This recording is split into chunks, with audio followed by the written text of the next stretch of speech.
First thing I would ask you to do is do a safe start. A safe start is shifter in neutral. Brakes are set. You need to physically do that. Clutch is depressed. ABS light comes on. Goes off. And then while that's running, do your end cap. The 3 red reflective triangles are mounted securely. Fire extinguisher mounted securely, minimum of 10 BC. It's fully charged, and I have spare fuses in the fuse box. The 10 BC means it'll fight Class B or Class C fire, a 10 square foot area. That's what that 10 BC means. Seatbelt, not cut, torn, or frayed. Latches securely. You have to latch it. You don't have to wear it afterwards, but you have to latch it.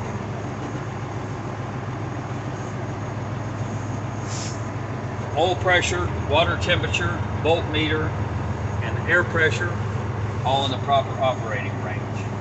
Just because we've done the lights on the outside, you still have to do them here.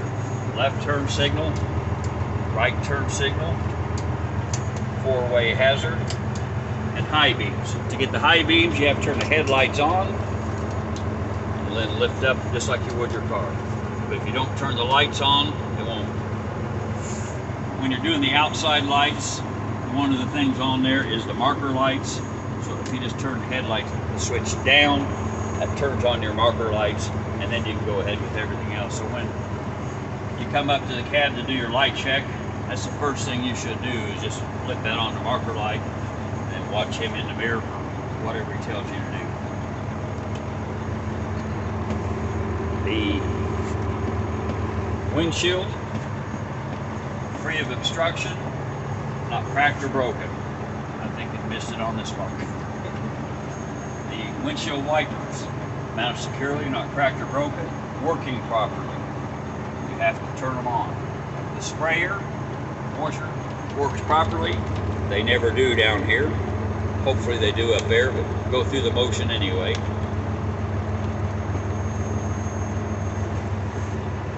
So how did you spray that?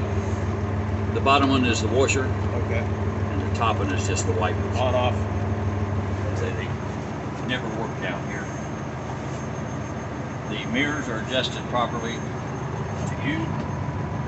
The heater. Turn the fan all the way up to heat. Put it on defrost. Make sure we have good airflow above. Kick it to the floor. We have good airflow below. City horn and air horn working properly. We don't get a blowing. I believe that's all the end cap. Then we do a tug test. We're going to put it in first gear, push in the yellow. I don't care if you do red or yellow first, it doesn't really matter. You're going to give a slight tug, make sure the trailer brakes are holding. They are. Pull the tractor brake out, push the trailer in, do the same thing, make sure the tractor brakes are holding. They're not very good. The last part we just described, and they just describe it down there. You would push both brakes in, drive at approximately 5 miles an hour, apply the foot brake, make sure it doesn't pull left or right. And then we go to the 4-point brake check. The 4-point brake check, you want to start it at or below 90 PSI. Right now we're 105, so I'm going to bump it down to 90. You want to ensure the air compressor governor cuts in. It actually cuts in at 0 or you would never build air. Once the air compressor governor cuts in, we're going to build the air to between 120 and 140 until the air compressor governor cuts out. The way you'll know that is the gauges will stop moving. You'll hear a little spit of air. That tells you it's quit, but the state wants to hear you say the gauges have stopped moving. So you can listen for that, make sure the gauges have stopped, and then tell him the gauges have stopped moving. Is that it? We still got to build the air.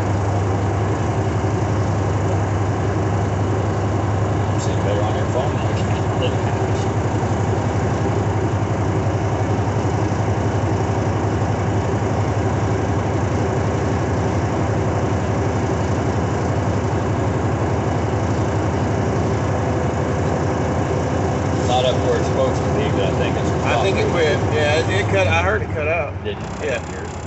And then it stopped. That's where it's. My mouth was running. After we get to that, we turn the engine off. We turn the key back on so the gauges work. Make sure you see the gauges sweep. Because if you don't see them sweep, you don't have the key all the way on. At this time, we're going to release both brakes, push them in. Everything you do, you say before you do it, because these things, especially down here, lose so much air that we're going to hold the foot brake for 1 minute to make sure we lose no more than 4 psi for a combination unit. Minute's up. We've already lost 30 pounds. Next step, we're going to pump it down to approximately 60 psi till the low pressure light and alarm comes on. Once again, you always say it first. If that alarm comes on before you say it, it's automatic fail.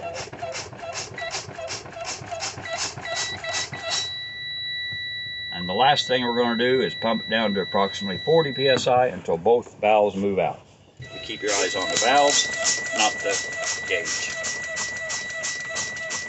A lot of the trucks, especially the automatics, one will pop out, and then about 10 seconds later, the second one will. This truck's kind of unique on its own. Feel the foot, the brake pedal getting real spongy.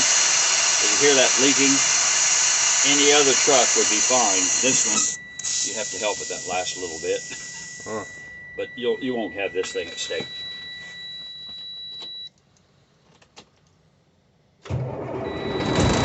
I did not do a proper safe start. It's -1 for me. What'd you miss? I didn't do the safe start. Anytime, you should get in the habit of every time you start one, make sure the brakes are set, it's in neutral, clutch to press.